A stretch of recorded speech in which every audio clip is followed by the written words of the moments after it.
جو نبی کریم علیہ السلام کی جوتی مبارک کو صیغہ تصغیر سے یاد کرے، چھوٹا کر کے بولے نا، تو وہ بھی کافر ہو جاتا ہے۔ نبی کریم علیہ السلام کے بال مبارک کی جو تعظیم نہ کرے، توہین کرے، وہ بھی دین اسلام سے خارج ہو جاتا ہے۔ تو کہاں حضور کی وہ صفات مبارکہ جن کے ساتھ اللہ رب العزت جل وعلا نے آپ کی تعریفیں فرمائی ہیں اور آپ کے علم کو مطلق بیان کرتے ہوئے علمک ما لم تکن تعلم کی فضیلتیں بیان کی ہیں۔ اس ذات مقدس جس کا کہ نادانستہ اگر رائنا صحابہ کہتے ہیں اور کوئی معنی اس کا غلط نکالتا ہے تو اللہ تعالیٰ اس کو بھی کفر ٹھہراتا ہے کہ نادانستہ بھی تم اس قسم کا لفظ نہیں بول سکتے جو میرے محبوب کی شان کے لائق نہیں ہے۔ تو یہ وہ دل خراش داستان ہے جو ہمیں دل پہ پتھر رکھ کے بھی بیان کرنا پڑتا ہے کہ ان لوگوں نے ان چند عبارات سے اور اس قسم کی تشریحات سے توبہ نہیں کی اور حضور کے مقابلے میں یہ اپنے بزرگوں کا احترام انہوں نے بڑا بنا لیا، اور آج امت جو ہے وہ تشتت اور افتراق کا شکار ہو گئی۔ اگر یہ امت مسلمہ سرکار کے مقام کو پہچانے تو پھر فرقے خود بخود ختم ہو جائیں گے، اور وہ مرکز اتحاد ذات ہے جس کو یاد کرنے کے لیے اللہ تعالیٰ جل شانہ نے ہمیں حکم دیا اور فرمایا اذ کنتم اعداء فالف بین قلوبکم، جب پہلے تمہارے درمیان دشمنیاں تھیں تو وہی نعمت تھی جو آئی اور جس نے تمہیں بھائی بھائی بنا دیا۔ کنتم اخوانا وکنتم علی شفا حفرۃ من النار فانقذکم منہا، وہ ہستی تمہارے تنازع کی ہستی نہیں، نہ متنازع ہستی ہے،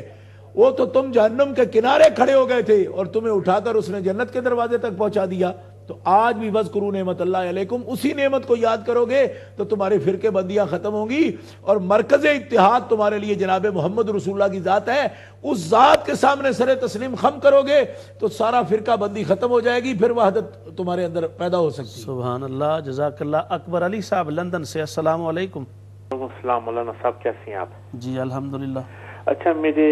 دو چھوٹے سے سوال ہیں پلیز۔ جی، پہلا سوال تو یہ ہے کہ مولانا صاحب ابھی فرما رہے تھے کہ اللہ کے نبی صلی اللہ علیہ وآلہ وسلم کی نالین مبارک یا ان کی بال مبارک کا بھی جو توہین کرے یا وہ بھی اس دائرے اسلام سے وہ خارج ہے۔ جی، تو یہ میں نے یہ گزارش کرنی تھی کہ ایسے مسلمان ہیں، میں نام تو نہیں لینا چاہتا، وہابی کہہ لو یا دیوبند کہہ لو، وہ تو نعوذ باللہ استغفر اللہ استغفر اللہ، آپ کے بال مبارک تو ایک طرف کی بات ہے، وہ تو یہاں تک کہہ دیتی ہیں کہ ایک کمرے میں اللہ کا نبی صلی اللہ علیہ وسلم موجود ہوں، ان کو یہ نہیں پتا دوسرے کمرے میں کیا ہو رہا ہے، اور یہ بھی کہتی ہیں کہ آپ صرف اور صرف روزہ مبارک میں جا کر یا رسول اللہ کہتی ہیں، دنیا کے کسی کونے میں یا رسول اللہ نہیں کہہ سکتے، تو پھر ان کے متعلق کیا ہے، وہ بالکل ہی کافر ہو گئے کہ کیونکہ گستاخی تو لازمی ہے۔ پہلا سوال تو یہ ہے پلیز، اور دوسرا سوال میرا عید و میلاد نبی پر ہے کہ یہ دوسرے ماشاءاللہ میں تو الحمدللہ جماعت اہل سنت کا ہوں، باقی جو دیوبند یا وہابی یا اہل حدیث ہیں وہ ایک سوال بار بار ہم کو پوچھتی ہیں، وہ یہ کہ آپ کا کوئی جماعت اہل سنت کا علماء عالمی دین یہ ٹھوس ثبوت نہیں دے سکتے کہ اللہ کے نبی صلی اللہ علیہ وسلم کیا آپ اپنا میلاد مناتے تھے، یا آپ جب دنیا سے پردہ فرما گئے عالم برزخ میں چلے گئے تو صحابہ کرام 12 ربیع الاول کو کیا کرتے تھے؟ ویسے تو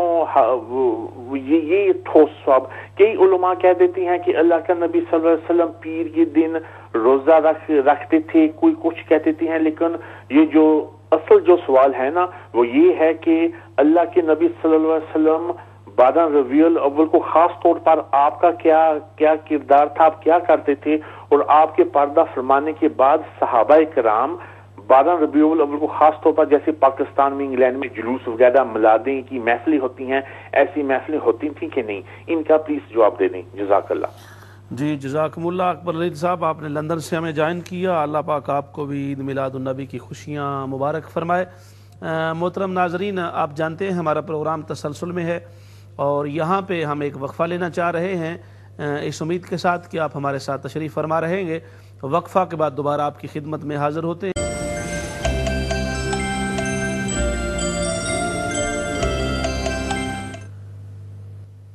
بسم اللہ الرحمن الرحیم۔ ویلکم بیک محترم ناظرین،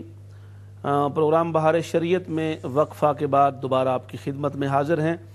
ناظرین گرامی قدر، آج کا ہمارا یہ پروگرام بہار شریعت میلاد اسپیشل کے حوالہ سے امہ چینل کے پلیٹ فارم سے آپ کی خدمت میں پیش کیا جا رہا ہے۔ آپ اپنے سوالات کے ساتھ تشریف لا رہے ہیں اور ان کے جوابات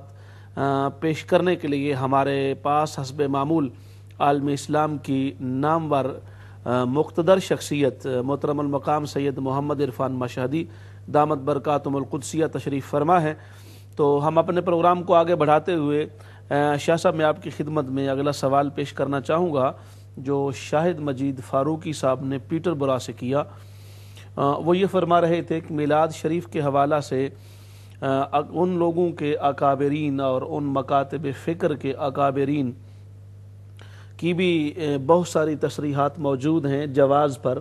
تو اس کے باوجود وہ میلاد شریف منانے پر یا میلاد شریف پر اعتراضات کیوں کرتے ہیں؟ محترم بھائی شاہد مجید فاروقی صاحب، میں آپ کی توجہ اس بات پر دلانا چاہوں گا کہ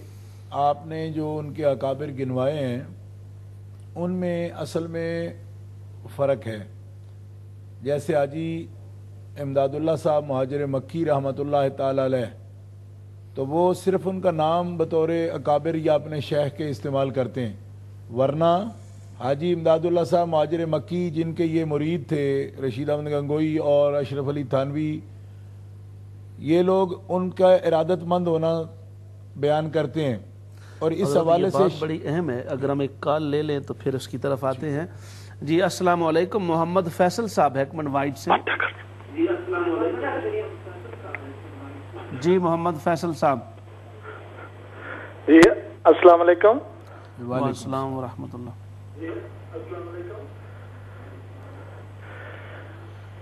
جی مولانا شرازی صاحب، مولانا صابری صاحب اور قبلہ پیر سید محمد عرفان شاہ صاحب، آپ اپنے ٹی وی کی آواز کم کریں گے تو پھر محمد فیصل صاحب آپ کی آواز ٹھیک ہو جائے گی۔ جی السلام علیکم ورحمۃ اللہ وبرکاتہ، اور بہت بہت جشن عید میلاد النبی کی مبارک قبلہ پیر سید محمد عرفان شاہ صاحب اور آپ کو جزاکم اللہ خیر مبارک، آپ کو بھی مبارک۔ اور ماشاءاللہ بہت ہی خوبصورت پروگرام آپ کا ہے اور میں سن رہا ہوں، اور بہت سے اصل میں آدمی سوال کر رہے ہیں، اور میں یہی مبارکباد کے لیے فون کیا ہے کہ آپ کو مبارک دو اور جشن عید میلاد النبی کی، اور تمام امہ چینل کی ٹیم کو میری طرف سے بہت بہت جشن عید میلاد النبی کی مبارک۔ خیر مبارک، جزاکم اللہ۔ اللہ تبارک و تعالی محمد فیصل صاحب آپ کو عید میلاد النبی کی خوشیاں مبارک فرمائے۔ جی حضرت آپ وہ ذکر فرما رہے جی تو فاروقی صاحب پیٹر برا سے جنہوں نے سوال کیا تھا، میں ان کا جواب دے رہا ہوں۔ انہوں نے دراصل بہت سے علماء جو ہیں بزرگ، ان کا نام لے کر درمیان میں ایسے نام بھی انہوں نے ذکر کر دیے کہ جو منع کرنے والے ہیں میلاد سے، تو اب ان کو اگر خلط ملط کر کے ناموں کو ہم کہیں نا کہ یہ ان کے اکابر ہیں تو یہ بات ٹھیک نہیں۔ حاجی امداد اللہ صاحب سے یہ اپنا تعلق ظاہر کرتے ہیں، مگر حاجی صاحب کی کتاب فیصلہ ہفت مسئلہ جو ہے اس میں حاجی صاحب رحمۃ اللہ تعالی علیہ جو چشتی سلسلہ کے عظیم بزرگ ہیں، اور آپ نے فیصلہ ہفت مسئلہ وہ مسائل کا فیصلہ ہی فرمایا ہے جن کا یہ لوگ اختلاف کرتے ہیں۔ حاجی صاحب فرماتے ہیں کہ فقیر کا تو یہ معمول ہے کہ میں میلاد النبی کے لیے قیام بھی کرتا ہوں، کھڑے ہو کر سرکار کی بارگاہ اقدس میں صلاۃ و سلام عرض کرتا ہوں اور لطف و لذت محسوس کرتا ہوں، اور فقیر کا یہ معمول ہے، یعنی کوئی ایک آدھ دن نہیں، میرا اس پر عمل ہے مداومت کے ساتھ، ہمیشگی کے ساتھ۔ تو حاجی صاحب رحمۃ اللہ علیہ کے فیصلے انہوں نے تسلیم کرنے سے انکار کر دیا، اور یہ بڑی دلخراش داستان ہے کہ رشید احمد گنگوئی جو کہ دیوبند کے بہت بڑے بزرگ سمجھے جاتے ہیں، قطب الاقطاب ان کو وہ یہ کہتے ہیں، انہوں نے فتاوی رشیدیہ میں یہاں تک شدت اور غلظہ اور غلو کیا ہے کہ فتاوی رشیدیہ میں ان سے سوال کیا گیا کہ کیا میلاد النبی کی محفل اگر بروایات صحیحہ بیان کی جائے جس میں کوئی مفاسد نہ ہو تو وہ بھی جائز ہے؟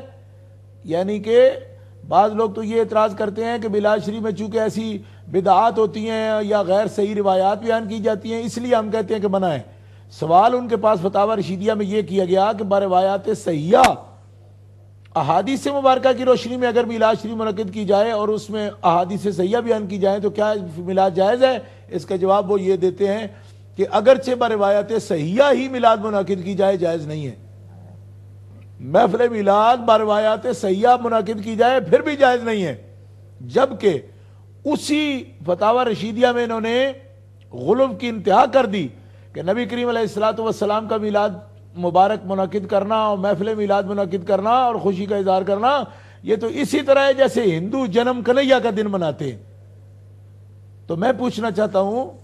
کہ ان کو اگر اکابر سمجھا جائے تو انہوں نے تو واقعی روکا ہے، اور اس میں دیکھیں کہ اشرف علی تھانوی جو ہیں ان کا یہ کردار موجود ہے کہ کانپور کے اندر جس وقت اشرف علی تھانوی امام تھے تو میلاد منعقد کرتے رہے، میلاد میں حاضر ہوتے رہے، لیکن کچھ عرصہ کے بعد جب کچھ لوگوں کو اپنا ہم نوا بنا لیا تو پھر اس کے بعد میلاد شریف کے بدعت ہونے کا فتویٰ جاری کر دیا، اور لوگ سوال کرتے تھے کہ آپ پہلے کانپور میں ہی میلاد میں شامل ہوتے رہے، کہا اس وقت ہمارے پاس قوت نہیں تھی بات کرنے کی، اب قوت حاصل ہو گئی ہے تو میں بیان کر سکتا ہوں۔ مولوی عاشق الہی بلند شہری تک نے لکھا ہے اس بات کو۔ تو گرامی قدر ناظرین، میں آپ سے یہ عرض کرنا چاہتا ہوں کہ یہ ان لوگوں کا غلو ہے اور احداث فی الدین ہے، دین کے اندر خام خواہ کیا ایک غلو کر کے اور اپنی من مانی رائے کو ٹھونس کر ان لوگوں نے اللہ کے ایک حلال کیے ہوئے کام کو، جائز کام کو یہ حرام بھی قرار دیتے ہیں، اور پھر اندازہ کریں کہ غلو کی انتہا ہے کہ جنم کنہیا کے دن سے یہ تشبیہ دیتے ہیں کہ جیسے ہندو مناتے ہیں اس کا، اس طرح یہ لوگ جو ہیں میلاد شریف کا محفل منعقد کرتے ہیں۔ حالانکہ دیکھو میلاد، ہمارے ایک اور دوست نے جو سوال کیا تھا اس کے اندر انہوں نے یہ کہا کہ یہ جواب دیتے ہوئے یہ کہہ دیتے ہیں کہ حضور نے تو روزہ رکھا۔ بھائی روزے کا مسئلہ نہیں کہ کس طریقے سے منایا جائے، سوال یہاں یہ ہے کہ جب آپ فرماتے ہیں یوم ولدت فیہ، حضرت یہ اہم سوال ہے کہ یوم میلاد کے حوالے سے میں یہ روزہ رکھتا ہوں، روزے رکھنے کو آپ چھوٹا سمجھ رہے ہیں؟ یوم میلاد کا نام لے کر جب آپ اس کو منعقد کرتے ہیں، اس کے لیے شکر کا اہتمام کرتے ہیں، تو اس کا مطلب یہ ہے کہ یوم میلاد کی اہمیت اپنی جگہ پر ہے، چاہے روزہ رکھ کے کی جائے، چاہے صدقہ کر کے کی جائے، چاہے کسی مجلس دینی کی صورت میں کی جائے، محفل دینی کی صورت میں کی جائے۔ اس کو یہ سمجھنا کہ یہ تو دلیل کوئی نہیں بن سکتی، کیوں نہیں بن سکتی؟ یہ دلیل قطعی ہے، یہ ایک نص ہے حدیث پاک کی اس مسئلے کے اوپر کہ یوم الولد، یوم میلاد کہنا، یوم میلاد کو فیل کرنا، محسوس کرنا۔ پھر دیکھو قرآن مقدس میں اللہ کے نبیوں نے فرمایا، حضرت عیسیٰ علیہ السلام، حضرت یحییٰ علیہ السلام، والسلام علیہ یوم ولدت وسلام علیہ یوم ولدا، یوم میلاد کے حوالے سے ہم پر سلام ہو، تو وہ نبیوں کے تو اپنی زبان سے علیہ السلام کی زبان سے سلام ہو رہا ہے نا، تو یہ نبی ہے آخر الزمان تو وہ ہیں جن کے کروڑوں میں آپ کے خدام ہیں، تو آپ کو اپنی زبان سے اپنے پر سلام کہنے کی ضرورت نہیں ہے۔ خادم ہی اس دن اتنا سلام کہہ دیتے ہیں کروڑوں کے حساب سے کہ یہ وہ اہتمام نہ کریں کہ میں خود اپنے پر سلام بھیج رہا ہوں، تو پھر بھی آپ پر صلاۃ و سلام پیش کیا جاتا ہے۔ تو یوم میلاد سے اتنا بدکنے کا کیا مطلب ہے؟ وسلام علیہ یوم ولدا قرآن کے اندر موجود ہے، والسلام علیہ یوم ولدت موجود ہے، اور یوں ہی حضور فرمانے ذاک یوم ولدت فیہ۔ پھر میں نے سنن نسائی سے وہ حدیث پاک پیش کی، صحابہ کا عمل آپ کے سامنے۔ اس کی طرف ہم آتے ہیں۔ محترم ایم خان صاحب بریڈ فورڈ سے، السلام علیکم۔ وعلیکم السلام ورحمۃ اللہ وبرکاتہ۔ جی حضور صاحب سے پہلے میں آپ کو عید میلاد پاک کی مبارکباد پیش کرتا ہوں، خیر مبارک آپ کو اور آپ کے اما چینل کو، بالخصوص ہمارے شاہ صاحب کو۔ آج میں نے تو شاہ صاحب کی زبانی اعلی حضرت فاضل بریلوی کی شاید نعت پاک بھی سنی ہے، میں نے دیکھا کہ آپ شاہ صاحب بہت اونچے نعت خان بھی ہیں، اور شاہ صاحب کا جو نعت پڑھنے کے تلفظ تھے ماشاءاللہ واقعی عالم ہو تو وہ صاحب نظر ہو اور صاحب کرام ہو اور جانتا ہو۔ میں اب جو سوال پیش کرنا چاہتا ہوں جی، کیونکہ آپ نے ذرا پابندی لگا دی ہے کہ عید میلاد کے بارے میں بات کی جائے، جی جی، تو میں عید میلاد پاک کے بارے میں سوال کرتا ہوں جی جی، کہ رب کریم نے شہر مدینہ کی قسم کھائی، سبحان اللہ، اس کی وجہ بتائی جائے کیونکہ ہمارے جو انڈیا تھا یا ہماری کشمیر میں بڑی خوبصورت اللہ نے اپنی زمین پیدا فرمائی ہے، اس کی قسم نہیں کھائی، اور مدینہ شریف کی قسم کھائی ہے، اور پھر عرفات کی قسم کھائی ہے، حالانکہ مقام ابراہیم کا ہی بڑا اونچا مقام ہے۔ اور تیسرا سوال یہ ہے کہ رب کریم کا جو بیت اللہ شریف ہے